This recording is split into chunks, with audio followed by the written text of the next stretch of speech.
अरविंद केजरीवाल के जमकर चुनाव प्रचार करने के बावजूद आम आदमी पार्टी को करारी शिकस्त झेलनी पड़ी। दिल्ली, हरियाणा, असम और गुजरात में आम आदमी पार्टी का खाता तक नहीं खुला।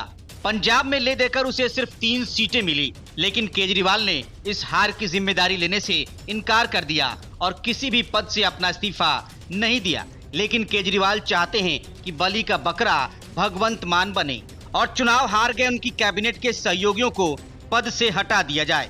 मतलब कि हार का ठीकरा भगवंत मान के सिर पर ही फूटेगा। लेकिन माना जा रहा है कि एक साथ 4 मंत्रियों को कैबिनेट से हटाए जाने के बाद पार्टी में बगावत का खतरा है, जिसके संकेत तब मिले जब भगवंत मान की बैठक में 3 विधायक नहीं आए। इसी वजह से भगवंत मान को दिल्ली तलब किया गया। भगवंत मान पहले सुनीता केजरीवाल के दरबार में हाजिर हुए, फिर राघव चड्ढा के यहाँ उनकी हाजिरी लगी और फिर वो हांफते हुए तिहाड़ जेल जा पहुंचे और अरविंद केजरीवाल से भी मुलाकात की। लोकसभा चुनाव में आम आदमी पार्टी को पंजाब से महज 3 सीटें ही मिली हैं, जहां उसकी उम्मीद कम से कम आधा दर्जन सीटों की थी। सूत्रों का कहना है कि दिल्ली यात्रा में वो कैबिनेट विस्तार पर बात करेंगे। इसके अलावा पंजाब के नतीजों को लेकर भी मंथन हो सकता है। अरविंद केजरीवाल को सुप्रीम कोर्ट ने चुनाव के दौरान कुछ दिनों की जमानत दे दी थी, लेकिन उन्हें 2 जून को वापस जेल जाना पड़ा था। आम आदमी पार्टी के आंतरिक सूत्रों का कहना है कि जालंधर पश्चिम विधानसभा सीट पर 10 जुलाई को उपचुनाव है। वहां किसे उम्मीदवार बनाया जाए, इसको लेकर भी सुनीता केजरीवाल और अरविंद केजरीवाल के साथ चर्चा की गई। जालंधर पश्चिम सीट से शीतल अंगुराल ने पार्टी छोड़ दी थी और वो भाजपा का हिस्सा बन गए थे।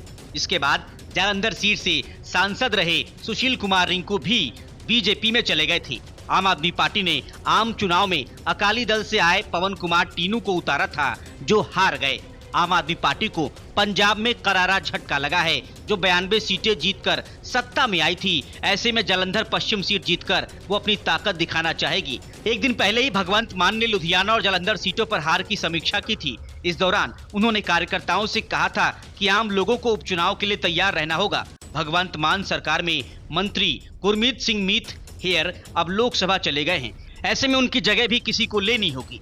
यही नहीं, उन 4 मंत्रियों को हटाया भी जा सकता है जो चुनाव में उतरे लेकिन पराजित हो गए। पंजाब के स्वास्थ्य मंत्री डॉक्टर बलबीर सिंह, एनआरआई मामलों के मंत्री कुलदीप सिंह धालीवाल, परिवहन मंत्री लालजीत सिंह भुल्लर और कृषि मंत्री गुरमीत सिंह खुद्दियां चुनाव में उतरे थे। इन सभी को हार मिली है। पार्टी सूत्रों का कहना है कि कैबिनेट में फेरबदल पर बगावत होने का भी डर है। अमृतसर और फतेहगढ़ साहिब सीटों पर प्रदर्शन की समीक्षा थी। इस दौरान अमृतसर के 3 विधायक भगवंत मान की मीटिंग में नहीं पहुंचे। इससे पार्टी को बगावत का डर भी सता रहा है। Bureau report, news of India.